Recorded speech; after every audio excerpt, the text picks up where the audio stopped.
Coming up this week on the Double T Insider, we get a behind-the-scenes look at preparation that goes into getting ready for a basketball game. Women's golf played their first home match since 2009 this past week at the Rawls. We catch up with the ladies as they tee up another season. It was National Signing Day this week, and new head coach Kliff Kingsbury reflected on his first recruiting class. And softball is ready to start a new season. We caught up with the ladies before they hit the road for Vegas to open the 2013 campaign. That and more coming up this week on the Double T Insider, which starts now. Let's go!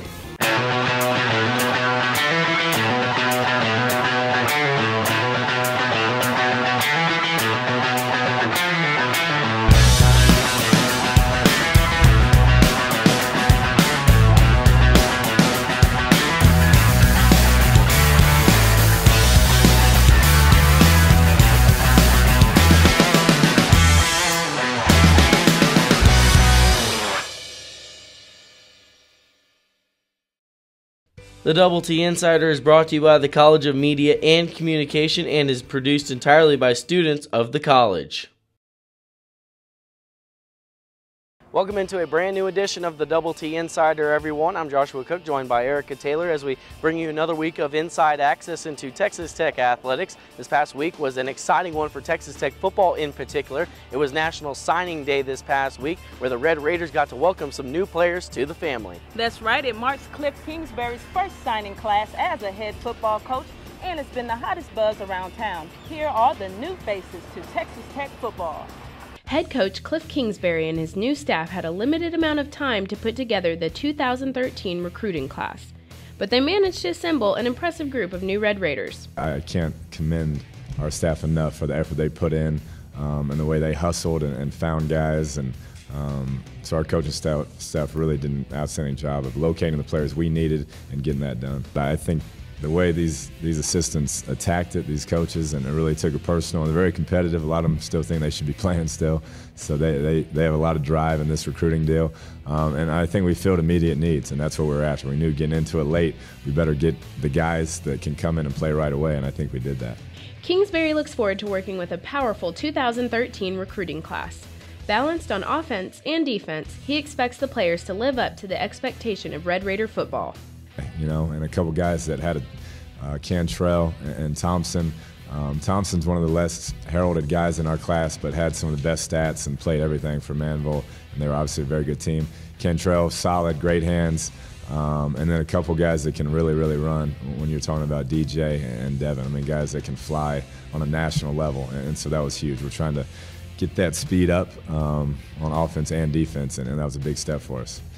So we had some guys that were more athletes, and once we get them here, we'll find a home for them. But you know, you can't coach the speed and athleticism, and so you want to get that and try to get them here. In the Big 12, speed is a huge factor on offense and defense.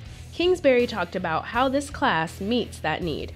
The numbers were really low at that position, those positions, corner and safety, and with the tempo all these Big 12 teams play at, and as many receivers they run at you, I don't think you can have enough. And when we're trying to be the fastest team in the Big 12, that's our goal, with the way we want to play on offense and defense. With this recruiting season wrapped up, Kingsbury already has his crew working towards a successful 2014 recruitment. They're off to a fast start on 2014 already, have some great relationships built, and we'll just continue to, as a staff, get better the entire process. For the Double T Insider, I'm Nia Dutkowski. After the break, we'll show you how the Lady Raiders gear up for each basketball game. We'll even give you a sneak preview of the upcoming softball season. But first, here's your Texas Tech Trivia Question of the Week. The Red Raider basketball team committed only 4 turnovers during their loss to Kansas State this past week, which marked the lowest total of the season. How many games had it been since the Red Raiders had committed only 4 turnovers in one night? A, 350, B, 275, C, 287, or D, 150? Keep watching the Double T Insider. The answer to this question is coming up later in the show. Texas Tech is on the rise. Now a national research university, a growing campus steeped in tradition. 7 straight semesters of record enrollment. Wind research that's unrivaled in the world.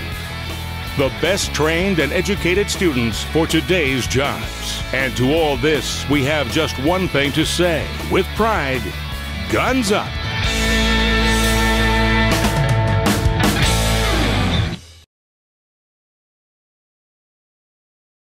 Welcome back to the show, everyone.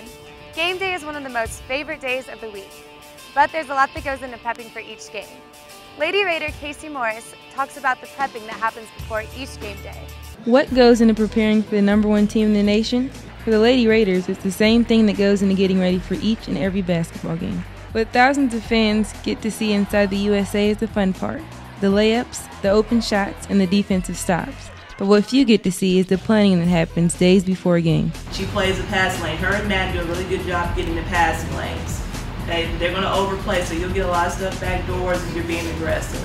The Lady Raiders begin game day prep in the film room, discussing reports about the upcoming team. Besides what's in print, looking at the scouting tapes is another way to know what to expect come game day. Everything's left side. They want it poked up here. They got it Brian right here. Madden takes this is fine. After the session is over, the Lady Raiders take the floor. The boys in blue is the scouting team posing as Tech's next opponent. In practice, the Lady Raiders go over what plays to run in situations that will most likely happen. Kelsey Baker made a couple of those threes in the game against Baylor. The drive and jump shot by China Brown is also a common threat to the opposing team. The team also works on their free throws during practice, and a missed shot equals a down and back. After a few hours in the gym, it's time to wind it down and get ready for the media. Okay, right here, let's go family on 3. Let's go. Hey, let's have a good night, okay? Have a good night. Let's have a good dinner. Family on 3. 1, 2, 3. Family. We just want to be aggressive going into the game. We want to be confident, and we want to play with a lot of toughness like we've been playing all year. It's the next game to us. That's how we've approached every week. It's not about, it's one of 18, so it's about the next opponent, and our kids have done a good job with short-term memory and focusing on the game plan and going out and executing it. I think we've made some mistakes, and we've been on a good winning streak and then let it go in the end, so we have to make sure we're old and mature enough to know that we can't do that this time, and we have to keep on playing hard and strong and finishing to the end. And finally, the day that every Lady Raider fan looks forward to, game day. Reporting for the Double T Insider, I'm Casey Morris. Keeping it with women's basketball, the Lady Raiders break out the pink in the annual Play for K event. Well, I think it's a great event. First and foremost, it raises a lot of money for cancer research, and Kaya fought that battle. She was a women's basketball coach that was beloved across this country, and so the first thing we want to do is make sure that we raise a lot of money, and every cent that's raised goes to research for women's cancers. Kay had cancer, and we wanted to make sure that everything that we did led to an opportunity, more than anything, to try to put together clinical trials for cancer research projects. She felt like she was able to live probably 3 years longer because she had access to some experimental drugs, and so we try to pick research projects that have those attached to them so that maybe people get help. But past that, maybe my most favorite thing about this is that it unites coaches, players, and fans across the country for a common cause, and one that's much greater than competition. So anytime you can do that and bring a whole community together of women's basketball people all over the nation, I think that's such a special thing to be a part of, and certainly we're proud to be able to do that at Tech. I told our kids after the game that I thought they played tonight every bit about what the cause was tonight. And to see those ladies in our pregame locker room and to know what they're fighting every day, what we're doing is easy. And this was for all those ladies out there on that floor tonight. It's been such a great thing, and actually we started it here at Tech, and there have been some other schools who have started doing the same thing as we are to raise money on this night across the country. Actually, they walk for 4 minutes, or from media timeout to media timeout, and then 3 walk at halftime, 5 minutes apiece. So we have 13 walkers, and all of them have raised a minimum of $500. A lot of them have pages up on their websites where people are donating money, so some of them will raise as much as $1,500 to $2,000 apiece. All of that money goes straight to that cause, and also to the leadership circle here at Tech to promote women's athletics. So 2 great causes, and something that we're awfully proud to be a part of, and we've been very blessed to have some people that have really stepped up and given us some donations and have agreed to walk on the treadmill to make it a special night.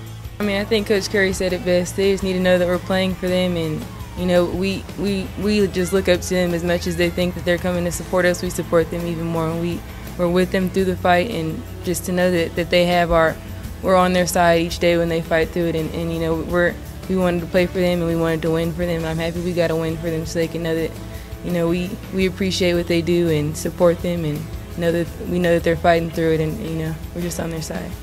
It's been amazing to me to watch the growth and to watch how many people have really become engaged with it. And a lot of that are coaches and fans, and also the players themselves have really realized what a great cause this is. And I'm just so proud every time I see a pink game on TV, or just like tonight, we're wearing pink uniforms, but West Virginia's wearing pink shoes and have a little bit of pink on their uniforms. And it's amazing, even when they're not in their home court, that they still embrace it and want that school to do a really good job of raising money. It's been a really special thing. Texas Tech women's golf opened their season with a win on the Rawls course last week. The last time the Lady Raiders played at home was in 2009. Here's a look at the opening season at the Rawls. Lady Raider Golf opened the spring season with their first home tournament in 4 years. Senior Kim Kaufman said it was a good way to get in the competitive mindset. It's a great practice for next week to go to Puerto Rico, so to try to get into the tournament mode. So it was good. I think it helped everyone and try to be a little more competitive. It was the first time in 4 years that the team competed on their own course. Coach Robertson and the rest of the Lady Raiders used it as a way to set the bar for the upcoming season. I think today was really good for us. For all of our players, it's the first time that they've had the chance to compete on our home course. But to be the week before we go to Puerto Rico, it was such a good experience to come out here and have their games tested and see where we're at right now. I would say it was great for us to come out there and do like a little small tournament, because we haven't played a tournament since a long time, and it's different. Like, you get a little bit different thoughts, and everyone gets very competitive, and I think it's good to try that, and it was a real good opportunity if we could do it out here today. Sophomore Elin Arvidsson led the Lady Raiders with 6 over 78 and said she is looking forward to what the rest of the season holds for her. It was rough out there. I know a lot of girls could take a lot of strokes away, and including myself, but it's always fun to be the best one and to see what can happen, and I hope it will be a great season. The weather on Sunday was not ideal, but the team used it as preparation for potentially similar conditions for the upcoming Lady Puerto Rico Classic. The Lady Raiders placed 7th at last year's Classic and are looking to move up in the standings. Rawls course is very challenging, and when you put wind on top of it and a cold wind today, it makes it even harder. But I think our players will realize that this week we're just going to think about Puerto Rico. Probably just trying to get comfortable in the wind. Puerto Rico obviously will be windy, being right on the water, but I think they'll be okay. I think they're very excited to get out there and get the season started. The Lady Puerto Rico Classic is the first of many tournaments for the team. Texas Tech is ranked 20th in the nation and are hoping to take their season all the way to the national championship. I think girls just need to be confident. They need to believe that we can do it. We've been close so many years before, and I think it's just knowing that we belong there and not thinking that we don't belong there. We want to go to nationals, but we will also want to do very well at nationals. So it's not only that, if we just go to nationals, we'll be fine after that. We want to do more. Reporting for the Double T Insider, I'm Regine Clyatt. Tech softball kicks off its 2013 season in Las Vegas, Nevada. Here's a preview of what's ahead for Coach Shannon Hayes and his Lady Raiders.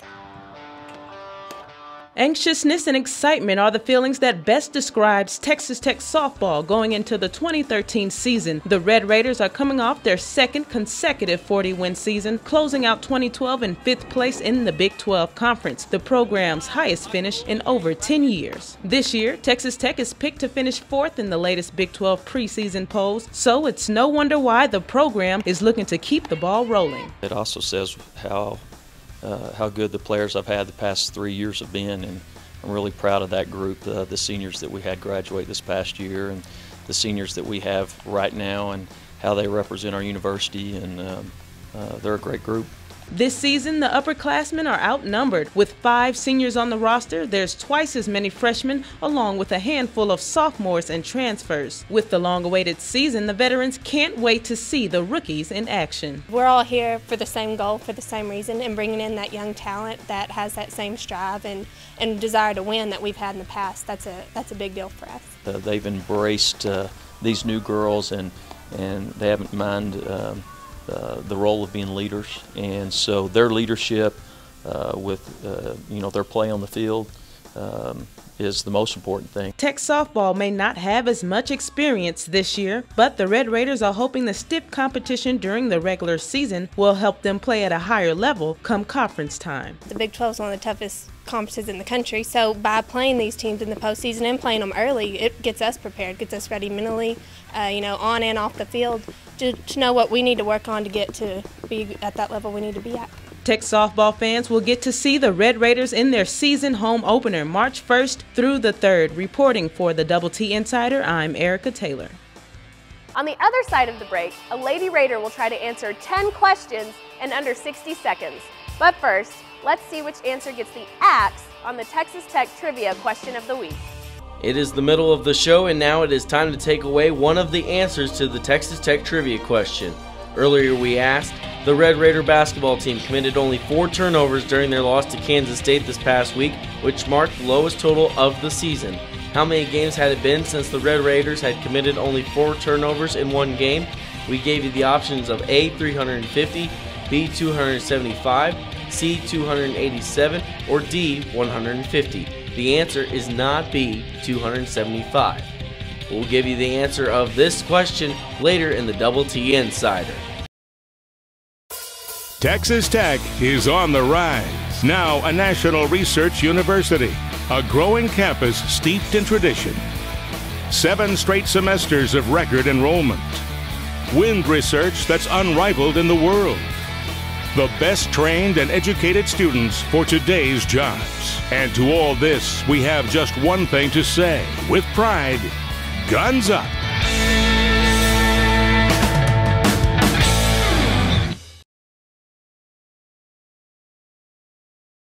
Welcome back to the Double T Insider. Get ready to go on the clock with softball Lady Raider Lexi Elkins.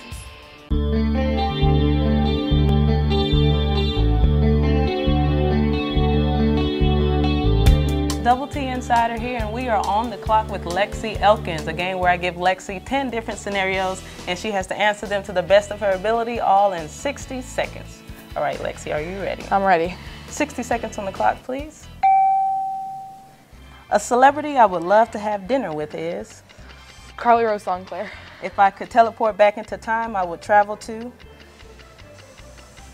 1973. If I was stranded on a deserted island, the 3 things I must have are? My phone, my charger, and an outlet. The first thing on my mind on a Monday morning is? Sleep. My teammates say I am? Young. Between my cell phone, computer, and TV, I could go a whole month without? None of them. I would donate $1 million to? Oof. Homeless people. I would give my last dollar to? My little brother. My favorite class at Texas Tech is? Exercise and sports science. My favorite cartoon character as a kid was? SpongeBob. What's the time on the clock? It's 13 seconds to go. Awesome, you beat the clock. Congratulations and thanks for playing. We were on the clock with Lexi Elkins. With the show winding down, here's a preview of what's ahead for Texas Tech athletics. Texas Tech women's basketball will travel to Waco on Tuesday to face number 1 Baylor. Last meeting, the Lady Raiders fell 90-60 to the Lady Bears inside the USA. Tuesday's tip-off is set for 6 p.m. and will be shown on Fox Sports Southwest. Red Raider basketball will look to avenge their loss earlier this season to Oklahoma State this Wednesday at the United Spirit Arena. Last meeting, Texas Tech fell to OSU 79-45 in Stillwater, with Jay Crockett leading the Red Raiders with 11 points. The Cowboys are led by junior guard Markel Brown, averaging over 15 points a game. Wednesday's tip-off is set for 6 p.m. and will be televised on ESPNU. It is opening weekend for Texas Tech baseball as they compete in the Brooks Wallace Memorial Classic at Rip Griffin Park. On Friday, the Red Raiders kick off against Northern Illinois at 6 p.m. Saturday, Tech will participate in a doubleheader versus Northern Colorado and BYU. Start times are 2 and 6 p.m. Then on Sunday, the Classic concludes facing off against Northern Illinois. First pitch starts at 1 p.m. Also on Saturday, Red Raider basketball will travel to Morgantown to take on the West Virginia Mountaineers. The 2 teams played February 2nd, but West Virginia took the win 77-61 after pulling away in the second half. Saturday's tip-off is set for 3 p.m. Thanks for tuning in into this week's show of the Double T Insider. Be sure to check back with us next week for our Don't Sweat the Technique featuring Caroline Stark from women's tennis, and she's going to teach us how to serve it up. And also be sure to go like us on Facebook, search for Double T Insider, and never miss another episode again. For Joshua Cook, I'm Erica Taylor. Have a great week, everyone.